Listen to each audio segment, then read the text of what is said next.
Olá você, seja muito bem-vindo a mais um Negócio que Deu Certo. Hoje estamos aqui com um novo episódio com uma artista plástica, viu? Sandra Hiromoto. Já viajou o mundo expondo os produtos dela, né? A arte dela. E hoje ela está aqui, num Negócio que Deu Certo, para conversar um pouquinho conosco, com vocês, para falar um pouquinho para vocês desta profissão de artista plástica. Sandra, seja muito bem-vinda ao Negócio que Deu Certo. Muito obrigado por ter aceitado o nosso convite. Toninho, eu que agradeço. É uma honra, uma alegria muito grande estar aqui com você, poder falar um pouco mais do meu trabalho e muito obrigada mesmo por esse convite. Você nasceu aqui em Curitiba, nasceu em outro lugar? Como é que é? Eu nasci no interior do Paraná, em Assis Chateaubriand, ali perto de Cascavel, Foz do Iguaçu. No oeste, né? No oeste do Paraná. Ah, então nasceu lá em Assis Chateaubriand, né? Cidade que dá nome a um grande jornalista, né? Criador dos Diários Associados, né? Da TV Tupi lá atrás. Foi ele que trouxe a TV brasileira para o Brasil, né? Aliás, eu recomendo um livro, aproveitando esse gancho aqui, gente, Chateau, o Rei do Brasil, viu? Muito bacana esse livro, que conta a história de Assis Chateaubriand, né? Que nos anos 40, 50 lá, o presidente da República recebia ele lá no Palácio, né? Tanto no Rio de Janeiro, depois na capital federal, em Brasília. Sandra, então você saiu de Assis Chateaubriand com a família ou veio sozinha para Curitiba estudar? Como é que foi? Eu vim com meus pais, né, com a minha família, vim fazer o 3º ano do ensino médio, né? E de lá eu fiz o vestibular para desenho industrial na PUC. Aí passei e já entrei na PUC direto. E os pais vieram juntos para te apoiar, é isso? Sim, meus pais vieram de mudança para cá junto. Ah, tá. Você é filha única ou tem mais irmãos? Não, eu sou a caçula. Nós somos em 4 irmãos. 4 irmãos. Uhum. E aí vocês moravam, você cresceu lá em Assis Chateaubriand, no oeste do Paraná. Você já sentia que você tinha uma vocação assim para as artes ou não? Puxa, eu nunca me imaginei fazendo outra coisa. Então, desde criança eu tinha dentro de mim que ou queria trabalhar com desenho, né? Na época a gente não usava muito esse termo, né? Artista visual, como nós usamos agora, né? Então eu falava, nossa, eu quero crescer, eu quero ser desenhista ou decoradora, né? Que seria o designer, que é o curso que eu cursei, né? Na faculdade. Uhum. Então, sempre pensei nessa área mesmo, acho que desde os 10 anos, 12 anos. E por que? Se inspirou em alguém? Teve alguém como referência? Acho que era uma coisa que estava dentro de mim, assim. E eu pensava muito, vou fazer desenho industrial para poder trabalhar como designer, né? E depois, quando tiver com a carreira mais certa, assim, um caminho consolidada. Certo. Isso, já recebendo alguma coisa profissionalmente, daí eu vou começar com artes visuais. Então, eu fui para as artes visuais aos 30 anos somente. Até lá, eu fiquei trabalhando como designer mesmo. Tá certo. E lá em Assis Chateaubriand, seus pais, qual que era a atividade profissional deles? Olha, meus pais, eles eram comerciantes. E meu pai, ele fundou a Autopeça Alvorada, que hoje são várias unidades aqui, que posteriormente ele fez uma sociedade com meu cunhado, mas no começo era lá em Assis Chateaubriand, meu pai e minha mãe. É mesmo, a Autopeças Alvoradas tem ali na Erasto Gettner, né, tão famosa aqui em Curitiba, começou lá em Assis Chateaubriand? Lá em Assis com meus pais. E era a década de 60, então Brasília estava muito na moda, né? Então Brasília, Palácio da Alvorada, então esse nome veio de lá. Ah, ele pegou o nome do Palácio da Alvorada, né? Era a década de 60, quando ele abriu, acho que foi 62, 64, por aí, a primeira loja. Pois é, Oscar Niemeyer havia acabado de desenhar o Palácio da Alvorada, né? Foi um período efervescente, né? Assim. Ah, que bacana. E aí o seu pai, como é que é o nome dele? Ele era conhecido como Mário. Ah, Mário. Isso. E o seu Mário, então, começou a Autopeças Alvorada lá em Assis Chateaubriand. Lá em Assis Chateaubriand. E ele fez uma sociedade com o meu cunhado, né? Os dois são falecidos, tanto meu cunhado quanto meu pai. E surgiu a primeira alvorada aqui em Curitiba. Então, Mas ele fechou a Alvorada lá de Assis e veio para cá? Daí foi? As coisas começaram a vir melhor para Curitiba, né? Daí ele resolveu vir para cá. Então, em 85, eu acho que daí nós viemos de família. Aí certo. Ele abriu a Alvorada Boqueirão. Boqueirão. Uhum. Lá no Boqueirão. Lá no Boqueirão. Então, eu achava que ali no Bacaxiri era a matriz, ali já é uma filial, então. Depois acabou sendo dissolvida a sociedade, né? Uhum. E daí minha família ficou com uma loja, e meu cunhado ficou com outra, né? E logo depois meu pai veio a falecer também. Uhum. E então quem ficou administrando as alvoradas foi a família do meu cunhado. Uhum. E aí você veio para Curitiba estudar, fazer o terceirão. Sim, eu vim fazer o terceiro ano. Tá. Isso em 1985, é isso? Puxa, acho que é. 40 anos atrás. E aí você estudou aonde, aqui em Curitiba? Eu fiz o Positivo, né? Todo mundo que vem do interior vai pro Positivo, né? Fazer o terceirão com um cursinho junto. Que daí a gente já resolve 2 problemas, na Vicente Machado ali. Ali na Vicente Machado. Que bacana. E daí depois que eu ingressei na PUC. No outro ano.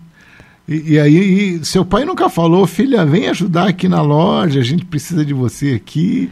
Sempre. Sempre falou. Eu tinha até a opção de fazer administração de empresas, né? Porque era uma coisa que ele queria muito. Mas eu não sei, assim, eu acho que a minha veia artística sempre falou mais alto. Eu sempre segui muito a minha intuição. Então, desde muito cedo eu sabia que queria seguir a carreira de artista, mas eu sabia que tinha que ter alguma coisa inicial, assim, para me dar mais suporte. Por isso que eu fiz a faculdade de desenho industrial, sabendo que essa faculdade me serviria também como designer, assim, no trabalho de artista, né? Uhum.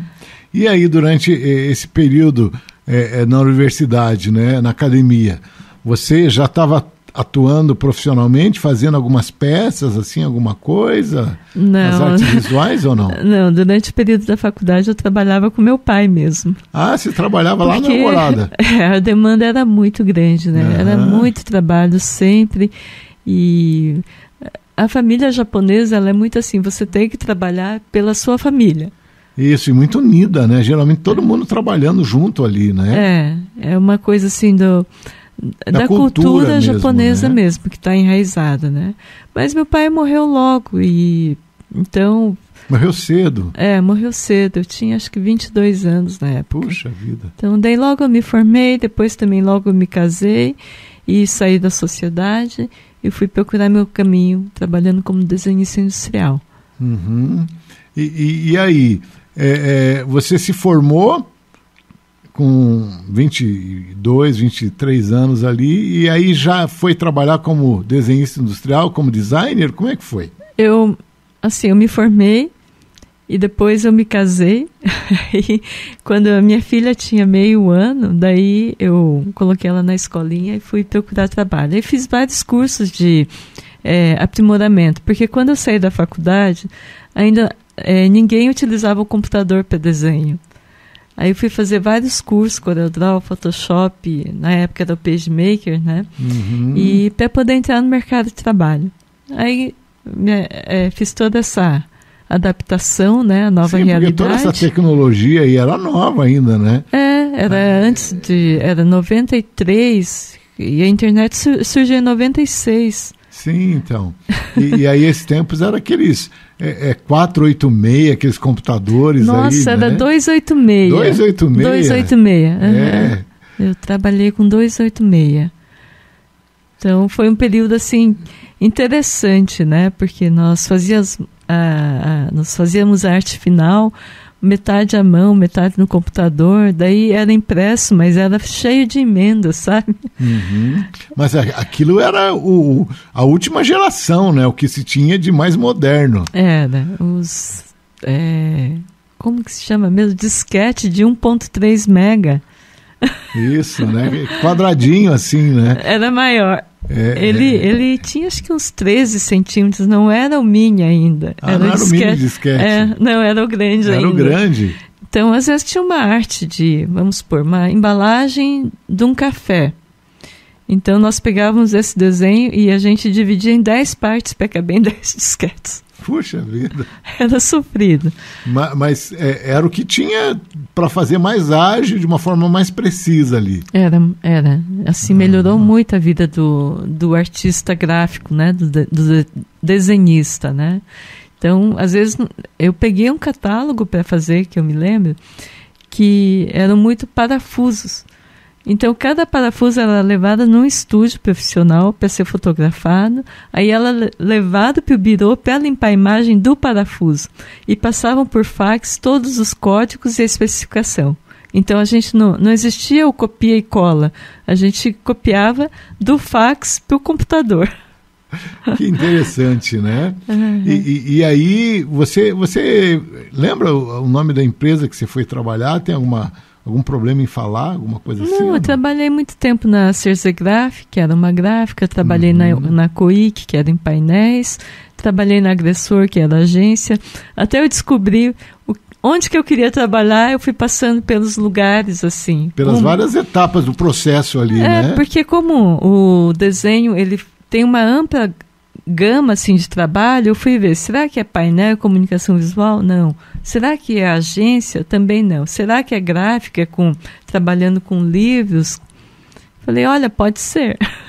Aí comecei a trabalhar com catálogos, essas coisas todas, né? Mas aí o computador já não era mais o 286. Daí foi...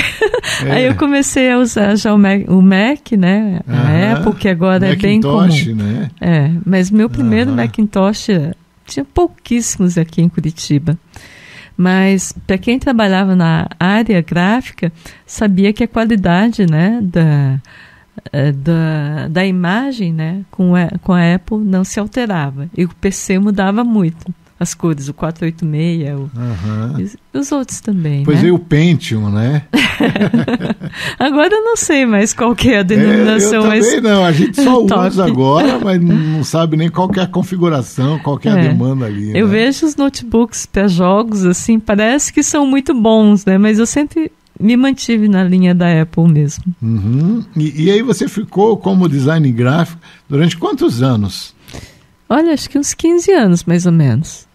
Eu fui até os 35, né? Com 30 anos eu comecei a fazer alguns cursos de pintura, né? Em ateliê livre, com alguns mestres. E com o passar do tempo eu comecei a participar de salão de arte, exposição em locais públicos, né? E vieram as galerias, museus, vieram os prêmios. Opa, mas aí já... vamos voltar um pouquinho aqui antes, né? Quando que você percebeu que você realmente tinha dom para aquilo e que você era talhada para aquilo, que as pessoas começaram a regalar os olhos para o seu trabalho? Eu acho que a partir de 2008, eu acho que a minha carreira começa a dar um movimento diferente, né? E 2010, assim, foi um período que foi muito bom na minha carreira também. E de lá para cá a gente foi trabalhando muito, né? Bastante trabalho, bastante dedicação mesmo, né? Você lembra ainda da primeira peça que você fez, assim, para expor? Olha, eu lembro da pintura que eu fiz. Foi uma exposição lá em Caçador, foi no espaço público lá. Então foi uma cerimônia bastante bonita, assim, né? Na minha primeira exposição com uma amiga minha, Sandra. Então a exposição chamava Sandra e Sandra. E eu achei que, por ser a primeira, foi de um êxito interessante. Foi em Caçador, Santa Catarina. Santa Catarina. Que ano isso? Acho que em 2000. Em 2000. E aí você já tinha deixado o design de lado profissionalmente? Só estava se dedicando às artes? Não, eu fui... Arte visual? Eu fui ainda com design mais um tempo ainda. É mesmo? E aí, de essa primeira exposição lá em Caçador, dessa figura que você fez com a sua xará, com a Sandra, né? Você começou a replicar as exposições. Aí os convites foram aparecendo. Como é que foi? Vai surgindo uma coisa assim, é lento, não é tão rápido assim, né? Porque hoje a gente olha para trás, parece que é um pouco mais rápido que as coisas acontecem, né? Mas nas artes ainda mais aqui no Brasil, assim, tudo tem um tempo, né? Até você conseguir um certo reconhecimento artístico, né? Também ter uma obra que seja mais coerente, né? E aí, de repente, as pessoas começaram a se perguntar, mas quem que é essa mulher aí, essa Sandra Hiromoto? Foi mais ou menos assim?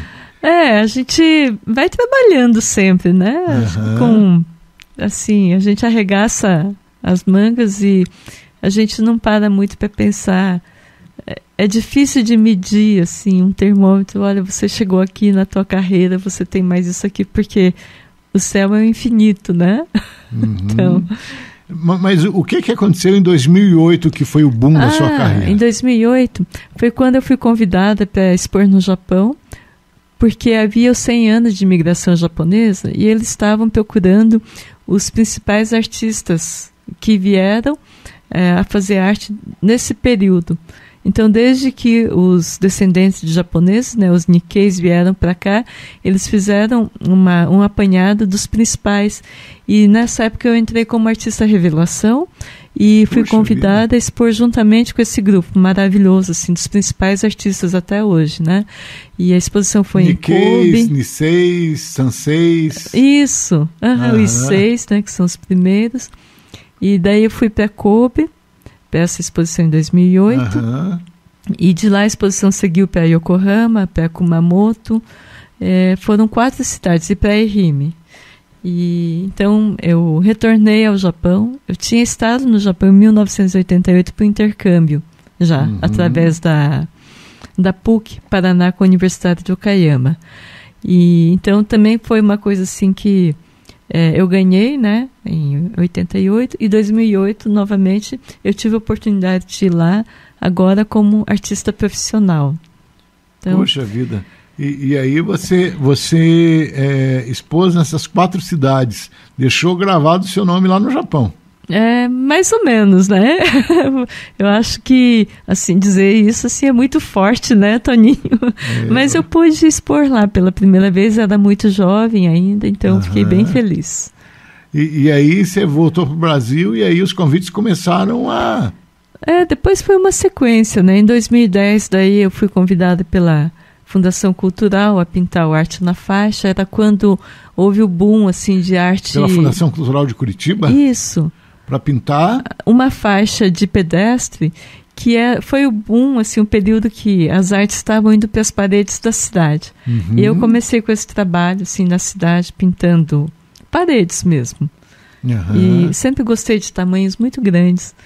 E então a Fundação Cultural me convidou para participar e depois vieram outros trabalhos juntamente também, assim, sempre fazendo um projeto em parceria com a Fundação Cultural, né? Então tem muito seu aqui no visual de Curitiba?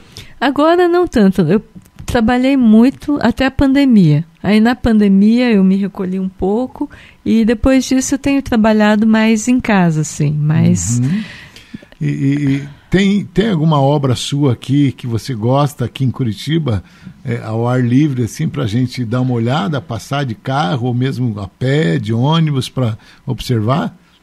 Puxa vida, eu pintei algumas escolas lá do Santa Gema Galgani, que deve estar lá ainda, que eu me lembre essa, mas é numa escola até o 2º grau, né? Santa Gema, com a ajuda das crianças. Então a gente vai lá no local, investiga o local, faz uma pesquisa, qual que é a vivência deles, qual que é a temática do espaço, né? E a gente faz um trabalho também voltado a isso, né? Tem outro trabalho bem bacana também na Sociedade Crescer, que acho que fica entre Pinhais, Curitiba, assim, que é um espaço para criança carente, que tem um muro que eu fiz com algumas voluntárias também. Que bacana. Depois do Japão vieram outros países, né? Qual que foi o país, depois do Japão, que você foi expor os seus trabalhos? Artes visuais. Em 2005 eu já tinha ido para uma exposição na Espanha, né? Aí depois vieram assim naturalmente. E essa exposição da Espanha foi um convite também? Como é que foi? Foi uma coletiva que eu participei juntamente com um grupo, né? Lá na Casa do Brasil, em Madrid. E é sempre uma experiência diferente, né? Levar para um país fora. Depois vieram outros convites, né? Também na Espanha, Paris, e expus novamente no Japão. Em 2016 eu fui convidada novamente para fazer uma exposição lá individual. E foi um evento bonito porque era voltado para a comunidade brasileira que estava no Japão. Então foi feito um evento misto assim com a cantora Fernanda Takai num festival, e ela apresentou um espetáculo musical, e as minhas imagens eram colocadas atrás, assim, num daqueles painéis gigantes tecnológicos do Japão. Ah, que bacana! Nossa, que demais isso, né? E, paralelamente, ocorreu a minha exposição individual lá também. Então, em 2016 também, esse também foi um evento bastante marcante para mim. Em 2011 eu fui convidada para ir para os Estados Unidos também pintar uma fachada de uma galeria, e também gostei muito da experiência, sim. E lá no Tio Sam, em que estado, em que cidade? Foi em Nova York. Nova York em mesmo? Sorro.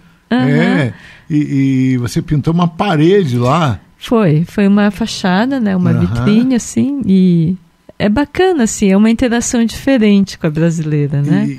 E essa pintura permanece até hoje lá na galeria? Não, já foi tirada. A galeria, ela faz... Vai se renovando. Vai, sempre renovando, né? Que ela fica exposta lá por um tempo e depois vão trocando. Vão trocando. Entendi. Então, calma aí, já são 3 países, né? Estados Unidos, Espanha e Japão. Tem algum outro país? Já fiz na Finlândia, por exemplo, mas são países que eu mandei a obra, que eu não estive lá. Que você não foi para lá, né? A gente tem participação, assim, Portugal também, já mandei a obra, mas não estive lá para a exposição, né? Paris eu estive lá na exposição. Então são vários lugares, aqui mesmo no Peru, na Colômbia, no México. Então. Sandra, você chegou quietinha aqui, mas você é uma artista renomada, podemos dizer que mundialmente, né? Porque você já esteve na Ásia, na Europa, né? Nos Estados Unidos, né? Aqui na América do Sul, né? Percorreu aí o mundo, moça. Felizmente, eu acho que muita sorte também que eu tive na minha carreira, né? Então a gente fica feliz, né? Em poder assim trabalhar e desenvolver o nosso trabalho, né? Mas sorte, eu acho que só a sorte não ajuda ninguém, né? Tem que ter o trabalho, ele tem que ter o suor, né? A dedicação e a disciplina, principalmente nessa profissão, né? Porque é um pouco confusa a nossa profissão, porque é uma coisa assim, você pinta quando você está inspirada? Não, se for profissional, eu tenho que pintar quando eu preciso. A inspiração não bateu hoje, vai ter que vir, você vai ter que trabalhar. Então é o que diferencia o artista profissional, né, do artista que faz por hobby, né? A gente tem que estudar muito a parte teórica. Então muita gente não se dá conta disso, né, dessa necessidade da teoria. E envolve também assim, montagem de exposição, desmontagem de exposição, entrevistas, palestras em escola, né? Visita a outras exposições, conversa com outros artistas, conversa com muitos alunos, fora a pintura, né? É agora que a gente pode falar da pintura. Então é uma coisa assim que a princípio parece fácil, né? Mas eu acho que, como todas as profissões, né, quando se torna uma profissão, é uma dedicação assim que, se a gente puder fazer o que a gente gosta, aí eu acho que a gente pode se sentir realizado, né? E você gosta? Eu não conseguiria fazer outra coisa. Eu fui muito abençoada com a minha profissão. E hoje você é procurada por pessoas em particular, por governos? Como é que é? Qual que é a demanda da Sandra Hiromoto hoje? Olha, é uma procura assim, bastante variada. Então são clientes que me procuram, né? Na pandemia eu saí das galerias, resolvi trabalhar sozinha, porque as galerias estavam fechadas mesmo, né? Então eu resolvi investir mais na parte no Instagram, Facebook, e acabou dando certo. Então eu comecei a trabalhar assim e vi que era tranquilo também, porque eu poderia trabalhar mais livremente, sabe? Uhum. Então, às vezes a gente tem procura, assim, por indicação, né, de alguém que comprou a tela, daí outra pessoa vai lá e viu na casa dele, vai lá e procura. Semana que vem tem uma visita a uma escola. Hoje à noite recebo uma homenagem também da deputada. É mesmo? Aonde? Na Assembleia? Vai ser num hotel. Nossa, eu não me lembro agora de cabeça. Mas é uma homenagem também ao Dia da Mulher, assim. As mulheres. É um mês, aliás, parabéns, né? Estamos no mês de março, né? O mês da mulher, né? No último sábado foi o Dia Internacional da Mulher, né? Então, parabéns a você e a todas as mulheres artistas visuais, não? Muito obrigada. É bom ser lembrado assim, né? Uhum. E aí, hoje você então vive das artes visuais? Hoje eu sou artista 90%, e o restante do tempo a gente se divide em todas as outras coisas, mas eu não posso deixar de dizer que o design me ajuda muito, me auxilia muito no meu trabalho. Assim, hoje eu posso desenvolver facilmente um catálogo, por exemplo, para um projeto de exposição. Uhum. Né? Então facilita muito tudo isso, porque o artista hoje, ele não se limita só ao desenho ou à pintura, ele tem que saber mexer no computador, ele tem que escrever, né? Ele tem que emitir assim, documentos o tempo todo, né? É um movimento grande. Você trouxe aqui um trabalho que você fez, né? São as minhas latinhas. As suas latinhas. Você explica pra gente esse trabalho aqui, eu estou exibindo aqui para as pessoas que estão nos assistindo. Isso aqui é uma bonequinha, é isso? É isso, Toninho. Essas bonequinhas, a série delas se chama Kimono-kan. Kimono por causa das vestes japonesas e kan de latinha em inglês, né? Então as Kimono-kans, elas surgiram porque eu tinha um descarte muito grande de latinha spray, que eu uso muito spray nas minhas pinturas, né? Então eu falei, nossa, eu preciso achar uma utilidade para essas latas.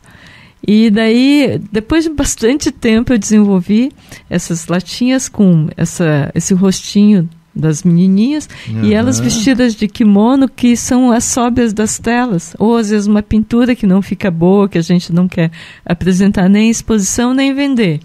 Daí, eu comecei a fazer as vestes dela, e todas elas vêm pintada um sapinho aqui, que quer dizer, kaeru em japonês é o sapinho da sorte, porque tudo que você dá para o outro, você recebe de volta.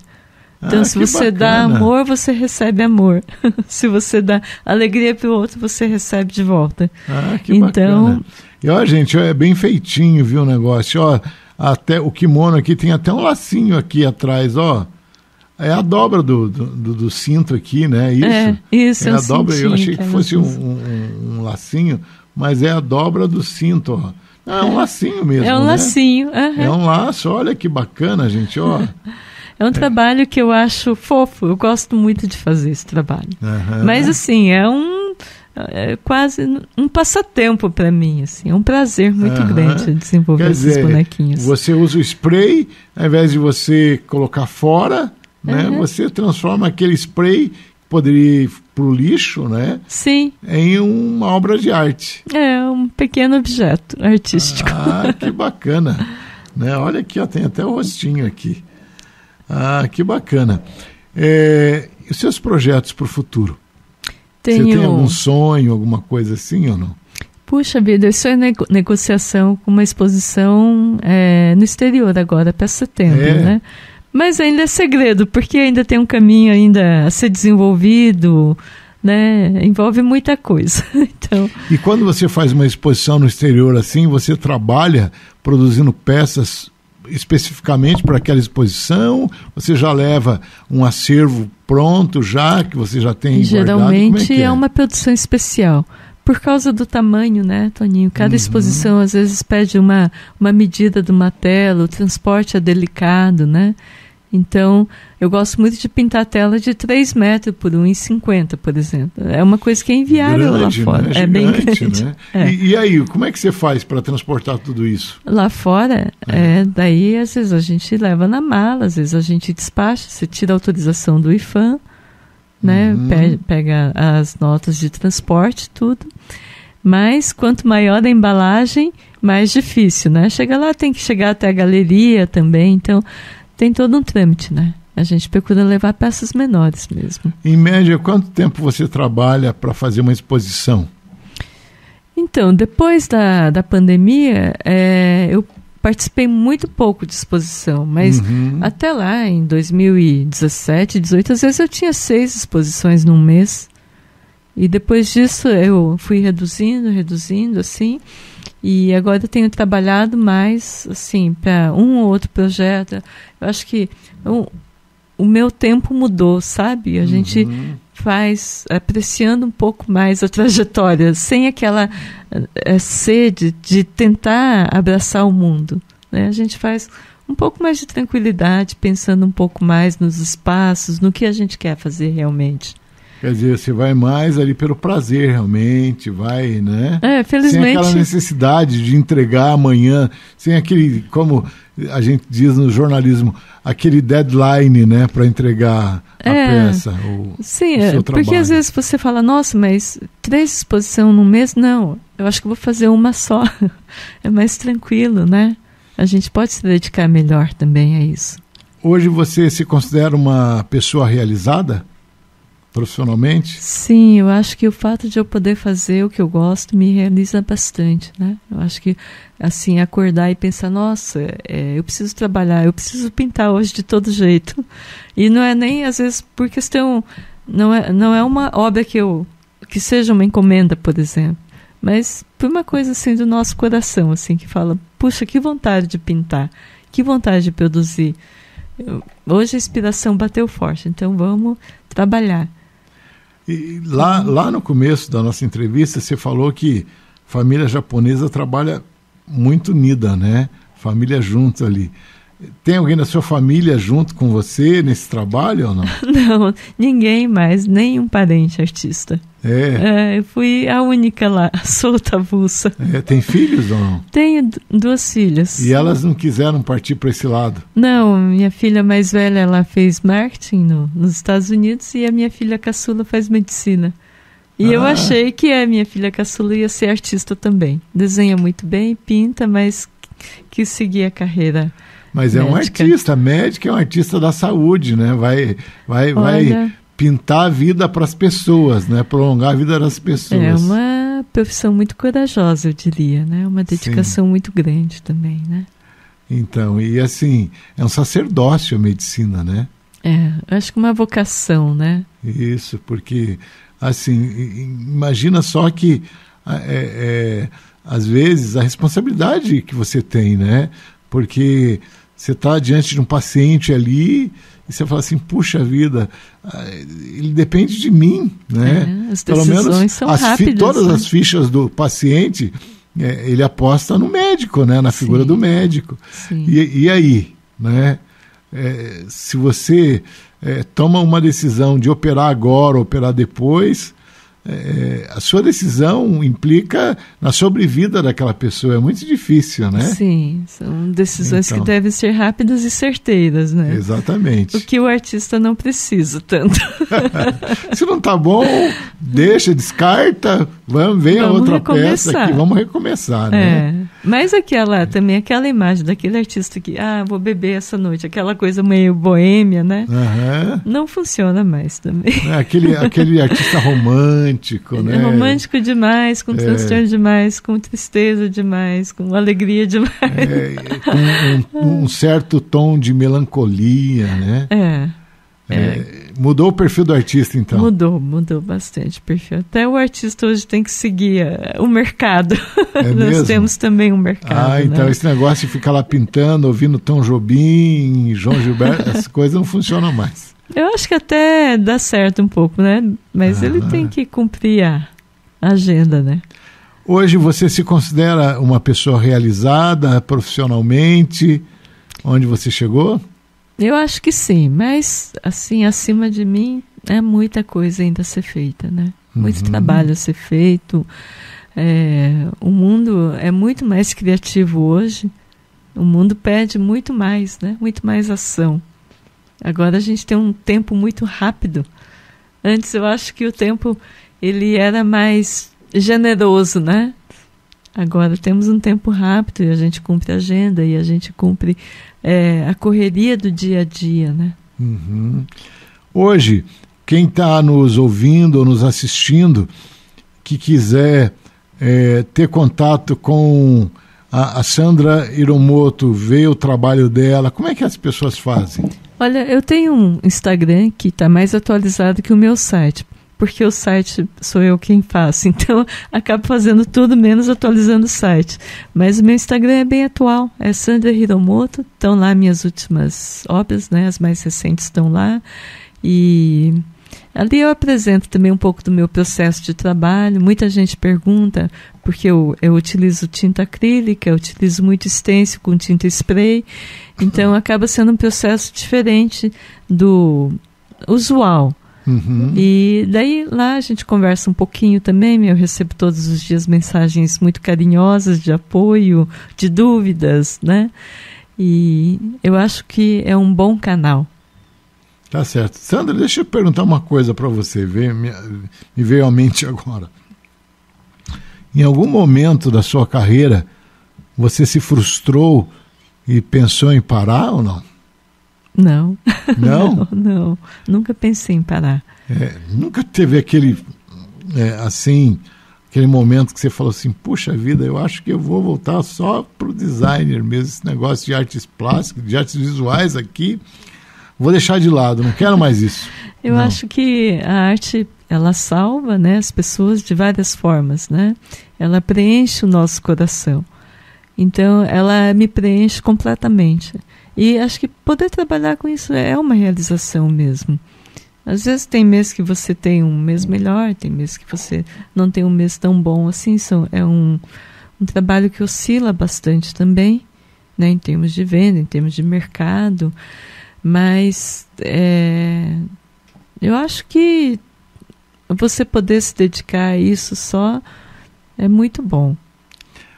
Qual conselho que você dá para aquelas pessoas que estão nos assistindo, principalmente os jovens, né, que estão pensando em ir para o caminho das artes, né, da arte visual, enfim. Qual o conselho que você dá? Dedicação. Dedicação. São muitos anos de dedicação sem a garantia de que vai dar certo. Então, isso é a parte cruel, né? Mas se não houver essa dedicação no teu trabalho e nos estudos, na pesquisa, eu acho que é um caminho assim que impossível de trilhar profissionalmente. Você acha que o Brasil é um país justo para quem quer viver de artes visuais?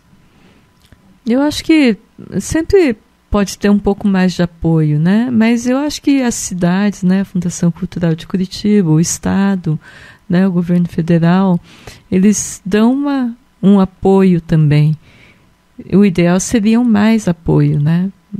Porque o começo da carreira é bastante difícil, né? Quando você ainda não tem aquela linha de trabalho já desenvolvida, reconhecida, né? Então, aí o artista tem que se virar com estágios em museu, né? Trabalhos em galeria. E tem que continuar, tem que seguir na sua pesquisa de pintura e na sua pesquisa teórica também para descobrir, né, qual que é o teu caminho.